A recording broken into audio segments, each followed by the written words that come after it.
Bismillahirrahmanirrahim. Assalamualaikum warahmatullahi wabarakatuh. Puasa dalam bahasa Arab disebut asyam, yang berarti imsak atau menahan diri. Sebetulnya kata puasa yang kita kenal dalam bahasa Indonesia berasal dari bahasa Sanskerta, yakni upawasa, yang berarti menutup atau menghentikan segala kebiasaan.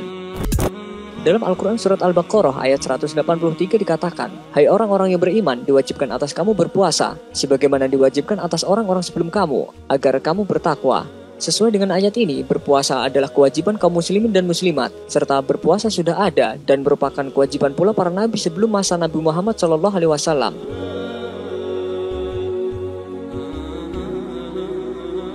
Sejarawan Muslim Ibnu Katsir meyakini bahwa ajaran puasa sudah ada sejak zaman Nabi Adam dan Hawa. Menurutnya, Nabi Adam berpuasa selama 3 hari setiap bulan dan dilakukan sepanjang tahun.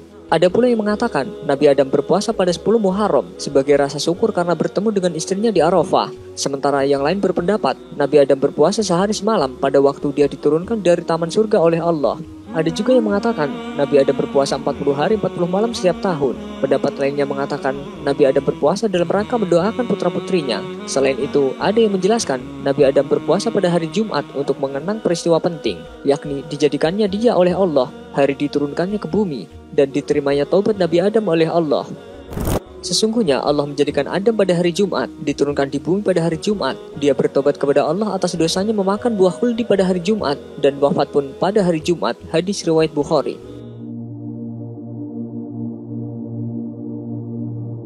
Walaupun dalam Al-Quran maupun hadis tidak dijelaskan bagaimana bentuk puasa Nabi Adam dan generasi sesudahnya, tetapi ada petunjuk-petunjuk bahwa agama yang dibawa oleh para rasul terdahulu itu adalah Islam atau ajaran monoteisme yang mengajarkan kepercayaan pada keesaan Tuhan. Contohnya adalah Nabi Nuh yang berpuasa selama 3 hari setiap bulan sepanjang tahun, seperti puasanya Nabi Adam. Puasa inilah yang kita kenal dengan puasa putih, yang juga sunnah untuk dikerjakan pada setiap tanggal 13, 14, dan 15 setiap bulan dalam kalender Hijriyah. Nabi Nuh juga memerintahkan kaumnya untuk menyembah Allah dan berpuasa ketika mereka berbulan-bulan hidup terkatung-katung di dalam perahu besar di tengah samudera luas akibat bencana banjir besar, seraya bertobat kepada Allah. Nabi Daud juga melanjutkan tradisi puasa dengan cara sehari puasa dan sehari berbuka. Dalam pernyataannya, Nabi Daud alaihissalam berkata, "Adapun hari yang aku berpuasa di dalamnya adalah untuk mengingat kaum fakir, sedangkan hari yang aku berbuka adalah untuk mensyukuri nikmat yang telah dikaruniakan oleh Allah Subhanahu wa taala." Pernyataan Nabi Daud alaihissalam tersebut ditegaskan oleh Rasulullah SAW dalam sabdanya, "Sebaik-baiknya puasa adalah puasa Daud, yaitu sehari berpuasa dan sehari berbuka." Hadis riwayat Muslim.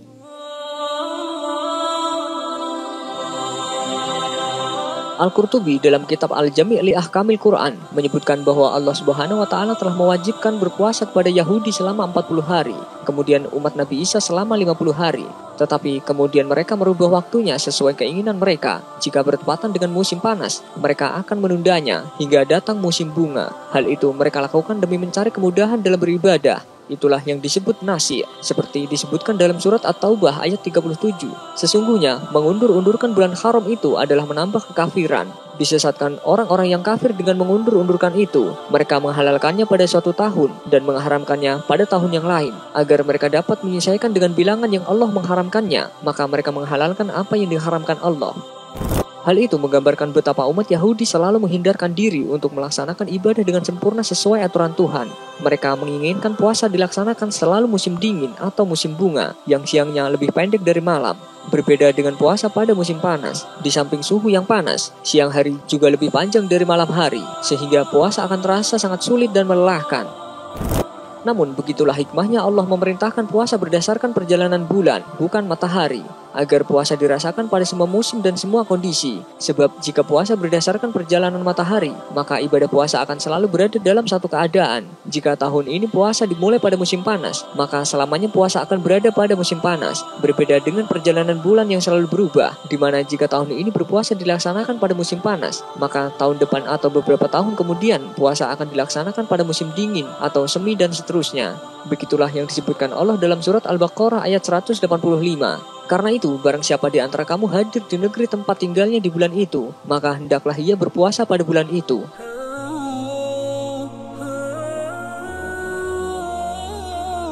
Menurut para ahli tafsir, Nabi Musa dan kaumnya telah melaksanakan puasa selama 40 hari. Salah satunya jatuh pada tanggal 10 bulan Muharram, yang dimaksudkan sebagai ungkapan syukur atas kemenangan yang diberikan oleh Allah Subhanahu wa Ta'ala dari kejaran Fir'aun. Puasa 10 Muharram ini dikerjakan oleh kaum Yahudi Madinah, dan Rasulullah Shallallahu Alaihi Wasallam menegaskan umat Muslim lebih berhak berpuasa 10 Muharram daripada kaum Yahudi, karena hubungan keagamaan memiliki kaitan yang lebih erat dibandingkan dengan hubungan kesukuan. Untuk membedakannya, Rasulullah Shallallahu Alaihi Wasallam kemudian mensyariatkan puasa sunnah tanggal 9 dan 10 Muharram. Selain untuk membedakan puasa kaum Yahudi, juga ungkapan simbolik kemenangan kebenaran atas kebatilan.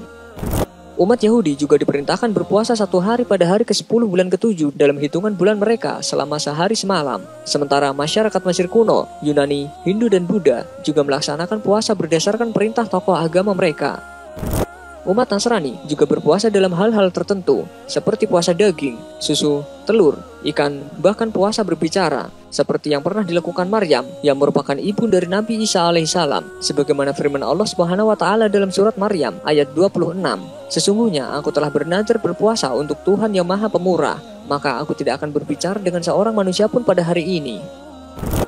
Sebelum puasa Ramadan diwajibkan pada tahun kedua Hijriyah, Rasulullah Shallallahu Alaihi Wasallam telah memerintahkan kaum muslimin puasa Asyura pada tanggal 9 dan 10 Muharram. Namun begitu perintah puasa Ramadan tiba, puasa Asyura menjadi puasa sunnah. Tingginya tingkat kesulitan dalam melaksanakan puasa Ramadan menjadikan syariat ini turun belakangan setelah perintah haji, sholat, dan zakat. Wajar jika kemudian ayat-ayat tentang puasa Ramadan turun secara berangsur-angsur.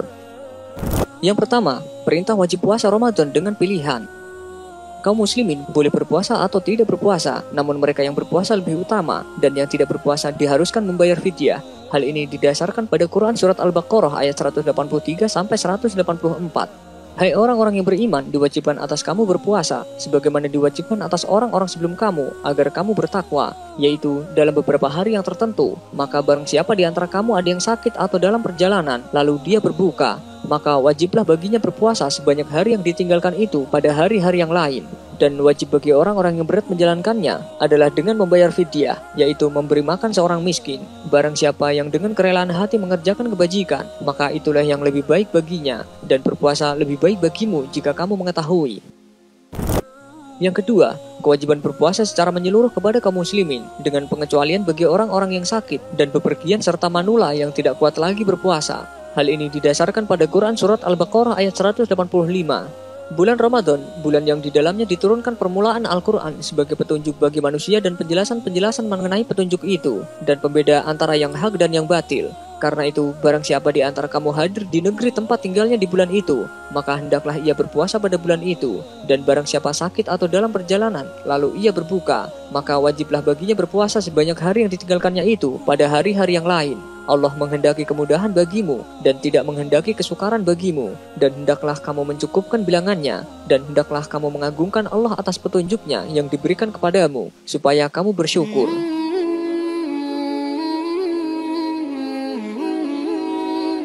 Awal mulanya kaum muslimin berpuasa sekitar 22 jam, karena setelah berbuka mereka langsung berpuasa kembali setelah sholat isya. Namun setelah sahabat Umar bin Khattab mengungkapkan kejadian mempergauli istrinya pada satu malam Ramadan kepada Rasulullah SAW, turunlah Quran Surat Al-Baqarah ayat 187 yang menegaskan halalnya hubungan suami istri di malam Ramadan, dan ketegasan batas waktu puasa yang dimulai dari terbitnya fajar hingga terbenam matahari.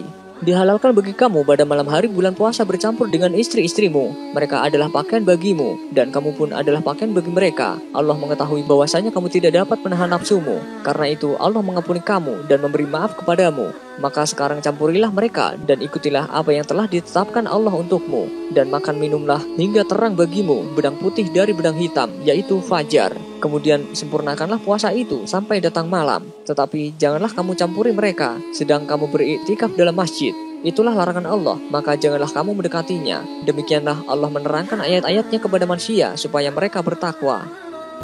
Mengetahui sejarah puasa umat terdahulu penting untuk diketahui, agar kita jangan mencontoh puasa umat lalu, seperti umat Yahudi yang memilih waktu puasa seenaknya, bukan menurut aturan Allah.